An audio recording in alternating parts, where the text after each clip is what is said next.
MPP preparation की जब भी बात आती है तो सबसे मुख्य बात ये होती है कि 2019 और 2020 के सिलेबस में चेंज आया है, तो क्या वो 2019 से अलग है तो कितना है। अब स्ट्रेटजी की प्रिपरेशन की स्ट्रेटजी क्या बनानी होगी।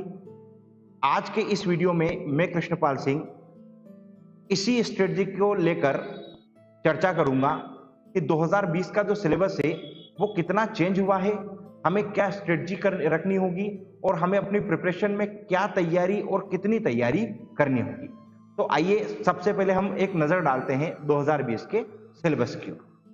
तो सिलेबस देखते हैं कि क्या नई चीजें उसमें आई है और कैसे पुरानी चीजों को उसमें अरेंज किया गया है। ठीक है, तो आप देखिएगा जैसा कि हम बात कर रहे हैं 2020 का एग्जाम प्लान जो है उसमें चेंज नहीं है। एग्जाम प्लान 2020 का 19 का सेम है। पहला राउंड वही प्रीलिम्स एग्जाम है, वही मल्टीपल चॉइस वाले पेपर होंगे ऑब्जेक्टिव टाइप के, और वही ओएमआर शीट पर टेस्ट होगा।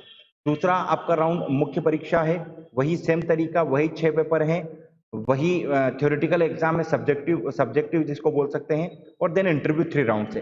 चेंजेस कुछ नहीं हुआ एग्जाम में, एग्जाम प्लान अभी भी वही है।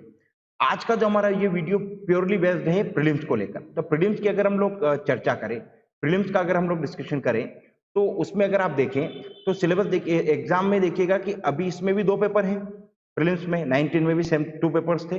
पेपर 2 है अभी भी। पहला paper general study, 100 question, each question having 2 marks, total 200 marks का पेपर।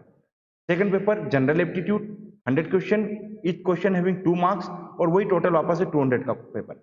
सेम चीज की सेकंड पेपर जो है वो क्वालिफाइंग है। जनरल बॉयज को 40% स्कोर करना है और अदर कैटेगरीज के बॉयज को 30%। इसके अलावा अदर ऑल कैटेगरीज की गर्ल्स को 30% उसमें स्कोर करना है। ठीक है, फर्स्ट पेपर के मार्क्स के बिहाफ पर मेरिट बनेगी और उसी बिहाफ पर कट ऑफ डिसाइड होगा कि कितने मार्क्स आएंगे और किस हिसाब से आपका प्रीलिम्स निकलेगा।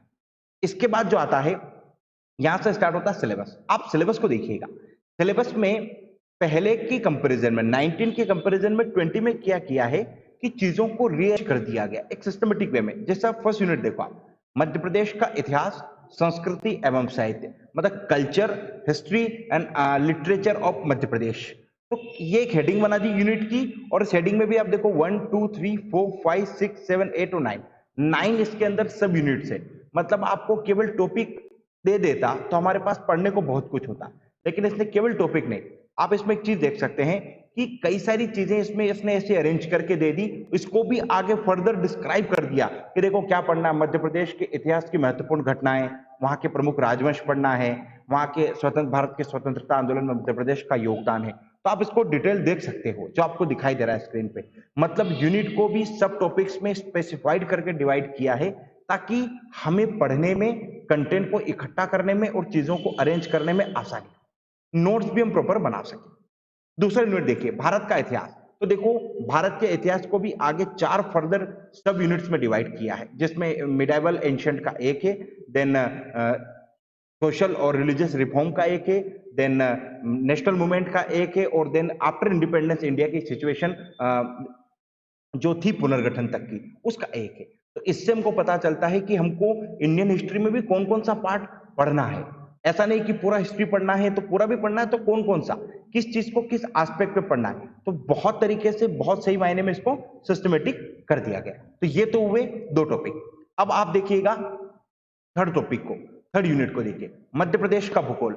अभी इन्होंने क्या किया, एमपी पहले पूरा एक हुआ करता था, अब एमपी का कल्चर पार्ट अलग कर दिया और एमपी का फिजिकल पार्ट अलग कर दिया। तो पहली यूनिट एमपी का कल्चरल पार्ट थी, ये सेकंड यूनिट एमपी का फिजिकल पार्ट है। वही एमपी में फॉरेस्ट वगैरह, यहाँ के माउंटेन्स, यहाँ की वाइल्ड लाइफ, यहाँ का क्लाइमेट, यहाँ का मिनरल्स, यहाँ का ट्रांसपोर्टेशन, एग्रीकल्चर, एवरीथिंग इसके अंदर है यूनिट 3 में, जो कि डिटेल्ड किया गया है सब पॉइंट्स में। देन पेपर 4 देखिए, यूनिट नंबर 4 देखिए, भारत और विश्व का भूगोल। तो पहले केवल हमको बताया जाता था कि भाई भूगोल पढ़ लो, लेकिन भूगोल के सब यूनिट देखो अब आप। इसमें फिजिकल ज्योग्राफी अलग कर दी, सोशल ज्योग्राफी अलग है, इकोनॉमिक ज्योग्राफी अलग है, वर्ल्ड का मैप और उससे रिलेटेड क्वेश्चन सेपरेट कर दिए, वर्ल्ड के रिसोर्सेज अलग कर दिए, और एनर्जी रिसोर्सेज अलग कर दिए। इससे हमको ज्योग्राफी भी स्पेसिफाइड हो गई है कि कौन कौन से टॉपिक्स को आपको एम्फेसाइज करके ज्योग्राफी पढ़नी। ठीक है, तो ये हुई 4 यूनिट। अब देखिएगा नेक्स्ट यूनिट की तरफ। नेक्स्ट यूनिट का आप देखिए, नेक्स्ट यूनिट हमारा जो है वो है राज्य की संवैधानिक व्यवस्था और राज्य की अर्थव्यवस्था। अब देखो, फर्स्ट यूनिट एमपी था, third unit MP, fifth unit फिर एमपी।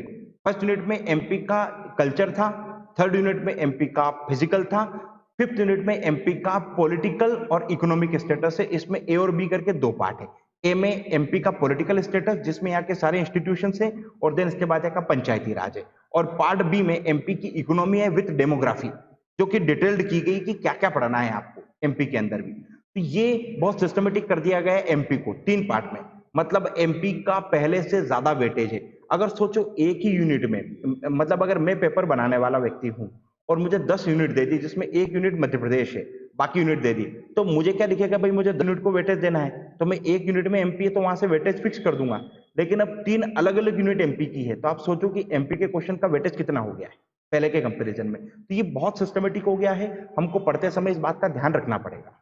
ये चीज 9-10 के सिलेबस में नहीं थी, ये चीज थी, सिस्टमेटिक अरेंज नहीं थी, ये मेरा कहने का पॉइंट है। तो अब 6 यूनिट देखिए आप, भारत का संविधान, शासन प्रणाली एवं अर्थव्यवस्था। तो एक्चुअली क्या है, कॉन्स्टिट्यूशन, पॉलिटी और इकोनॉमी एक यूनिट बना दी। तो अब इस बात का हमें विशेष ध्यान रखना है कि इन सभी से मिलकर एक ही यूनिट के हिसाब से क्वेश्चन बनेंगे। ऐसा नहीं है कि आपको पॉलिटी पढ़ गए फिर उसकी शासन प्रणालियां और फिर इकोनॉमी, तो वो सेपरेट सेपरेट नहीं है, सब एक है। इसमें आप देख भी सकते हो उसको भी। अच्छा, इसमें कॉन्स्टिट्यूशन में भी चीजों को सिस्टमेटिक करके अरेंज किया है कि क्या पढ़ना है, कॉन्स्टिट्यूशनल असेंबली पढ़नी है, पार्लियामेंट पढ़ना है वगैरह, वो सब अरेंज करके दिया। इसकी सब यूनिट अगर आप देखोगे तो सब यूनिट में इकोनॉमी और पॉलिटी दोनों को रीअरेंज करके दे दिया गया है। ठीक है, इतने में ये काम कंप्लीट है। अब देखिए 7th यूनिट, विज्ञान और पर्यावरण। अब विज्ञान और पर्यावरण में आप एक चीज को स्पेसिफाइड करके देखिएगा कि इसमें पहले केवल साइंस की बात होती थी, अब साइंस के साथ इन्वायरमेंट है, टेक्नोलॉजी अलग यूनिट है जो अपन आगे आएगी, अभी बताऊंगा मैं आपको। साइंस के साथ इन्वायरमेंट है, और उसमें भी आप इन्वायरमेंट के कुछ पार्ट फिक्स है, जैसे कि इन्वायरमेंट है, बायोडाइवर्सिटी है, इकोसिस्टम है। और इसकी लास्ट यूनिट देखो आप सब पॉइंट में, प्रदूषण, प्राकृतिक आपदा और प्रबंधन। मतलब अब डिजास्टर मैनेजमेंट मेन के साथ साथ प्री में भी पढ़ना है। इसीलिए मेरा एक सजेशन है कि प्री और मेन प्रिपरेशन अलग नहीं होती, दे आर इंटीग्रेटेड। खाली सिलेबस थोड़ा सा चेंज करके दिया कि भाई हम प्री में यहां से पूछेंगे और मेन में यहां से पूछेंगे। अदरवाइज आपकी प्रिपरेशन इंटीग्रेटेड होनी है, क्योंकि वही डिजास्टर मैनेजमेंट यहाँ है, वही डिजास्टर मैनेजमेंट मेंस के अंदर भी है, सारी चीजें सिस्टमेटिक है। तो ज्यादा चेंज नहीं है, चीजों को अरेंज करके बनाया गया है आपके लिए, मेन और प्री के लिए एक जैसी बने। ठीक है, अब 8th यूनिट आप देखिए, अंतरराष्ट्रीय और राष्ट्रीय समसामयिक घटनाएं। मतलब इंटरनेशनल और नेशनल लेवल की जो भी करंट अफेयर्स की इंफॉर्मेशन है वो पूछी जा सकती है। ये 2019 के सिलेबस में भी था, 20 में भी है। लेकिन जो चीज यहाँ पर एक इंपॉर्टेंट है, वो अलग से एक सब पॉइंट बनाकर जोड़ी गई है, वो है भारत और मध्य प्रदेश की खेल संस्थाएं, खेल प्रतियोगिताएं एवं पुरस्कार। यहां से क्वेश्चन बन सकता है, और ये अलग से टॉपिक दिया है, इसलिए इसका इंपॉर्टेंस वैसे भी बढ़ जाता है। 9th यूनिट आप देखिएगा, सूचना और संचार प्रौद्योगिकी। देखिए, इंफॉर्मेशन टेक्नोलॉजी वाला पार्ट पहले भी था, ऐसी बात नहीं है, लेकिन अब चूंकि सेपरेट यूनिट बन गया, इसलिए यहां से क्वेश्चन बनने के चांसेस बढ़ जाते हैं। और आप खुद देख लो, साइंस, टेक्नोलॉजी और इन्वायरमेंट दो अलग अलग यूनिट्स में बना के दिए हैं, तो यहां से ज्यादा क्वेश्चन होने के चांस दिखते हैं हम लोगों को। पहले यहां से चांसेस केवल साइंस और टेक्नोलॉजी मिलकर थे, अब साइंस अलग, टेक्नोलॉजी अलग, और अलग अलग क्वेश्चन बन सकते हैं, तो इसलिए इनका वेटेज बढ़ता है। दूसरा, ई कॉमर्स इसमें ऐड है, आर्टिफिशियल इंटेलिजेंस ऐड है, cyber security, robotics, social networking sites वगैरह, जो कि मेंस में होते थे। मतलब अब मेंस और प्री का सिलेबस पहले से ज्यादा इंटीग्रेटेड है, पहले कम इंटीग्रेटेड था, अभी ज्यादा इंटीग्रेटेड है। तो पढ़ते समय भी ये बात का ध्यान रखना है कि अलग अलग प्रिपरेशन नहीं होगी, प्री मेन साथ में प्रिपेयर होंगे, एक ही जैसे प्रिपेयर होंगे। ठीक है, अब अगला देखिएगा, 10th यूनिट देखिए आप, राष्ट्रीय और प्रादेशिक संवैधानिक ऑब्लिक सांविधिक संस्थाएं। मतलब क्या है, कॉन्स्टिट्यूशन के अंडर जो डिस्क्राइब की गई वो, और बियॉन्ड कॉन्स्टिट्यूशन जो इंस्टीट्यूशन है वो, उनका एक अलग यूनिट बना दिया। पहले ये पॉलिटी के साथ, कॉन्स्टिट्यूशन के साथ एड होके आता था क्वेश्चन, अब आप देखना इसमें क्या हो गया है कि एक सेपरेट यूनिट है। सेपरेट यूनिट बन जाने से यहां से क्वेश्चन बनने के चांसेस ज्यादा हो गए। प्लस एक चीज और ध्यान दीजिए, अगर आप सारे सब टॉपिक्स को देख रहे हैं तो इंस्टीट्यूशन भी डिसाइड करके नाम दे दिए। पहले क्या होता था, संस्थाएं पढ़िए, अब वो केवल इंस्टीट्यूशन की नहीं बोल रहा, वो 12 से 13 इंस्टीट्यूशन के नाम लिखे हैं। अब उन इंस्टीट्यूशन को आप देखो, निर्वाचन आयोग, स्टेट निर्वाचन, राज्य जो निर्वाचन आयोग है वो वगैरह सब लिस्टेड किए गए। मतलब पढ़ना तो है ही है, साथ में ध्यान रखकर पढ़ना है कि कहां कहां से क्वेश्चन बन सकते हैं। तो मैं तो कुल मिला के ये कहना चाहता हूं आपको कि ये जो सिलेबस है 2020 का, ये 19 से ज्यादा सिस्टमेटिक, ज्यादा साइंटिफिक और ज्यादा टू द पॉइंट है और ज्यादा इंटीग्रेटेड भी है। मतलब अब अपनी प्रिपरेशन भी इंटीग्रेटेड होगी, अब अपनी तैयारी भी सिस्टमेटिक होगी और टू द पॉइंट नोट्स बनाने पड़ेंगे, टू द पॉइंट पढ़ना पड़ेगा। कैसे पढ़ना है, क्या पढ़ना है, कौन सी बुक्स होगी, इसके लिए मैं वीडियो आपको प्रोवाइड कर दूंगा, जिसमें आप देख के आप अपनी प्रिपरेशन कंटिन्यू कर पाओगे।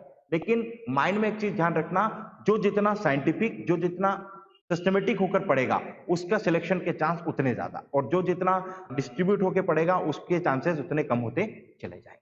ठीक है, तो इस वीडियो में हमने देखा कि हमारा 2020 का सिलेबस जो है वो पहले से बहुत ज्यादा सिस्टमेटिक और बहुत ज्यादा साइंटिफिक हो गया है। ऐसे में हमारी प्रिपरेशन भी थोड़ी सी चेंज होगी। मैं ये नहीं कह रहा कि पढ़ना कम करना पड़ेगा, ज्यादा पड़ेगा, वो पॉइंट हम डिसाइड नहीं कर सकते। There is no such point, इस टाइप का कोई पॉइंट नहीं होता है कि कितना पढ़ना है, वो डिपेंड करता है स्टूडेंट के हिसाब से। बट हमारी प्रिपरेशन के तरीके में पहले से थोड़ा सा बदलाव करना होगा हमें, चूंकि मेंस में आंसर राइटिंग में भी वर्ड लिमिट चेंज हुई है, तो उसकी वजह से भी काफी सारे प्रिपरेशन में चेंजेस करने होंगे। हमको नोट्स बनाने से पहले ये बातों का ध्यान रखना होगा कि जो हम लिख रहे हैं वो प्री के साथ साथ मेन के लिए भी उतना ही इंपॉर्टेंट हो, क्योंकि जब सिलेबस इंटीग्रेटेड है तो हमारी प्रिपरेशन इंटीग्रेटेड होनी चाहिए। तो आज के वीडियो में इतना ही। नेक्स्ट वीडियो में हम कैसे प्रिपेयर करेंगे इन सबको लेकर मैं फिर हाजिर होऊंगा। तब तक के लिए धन्यवाद।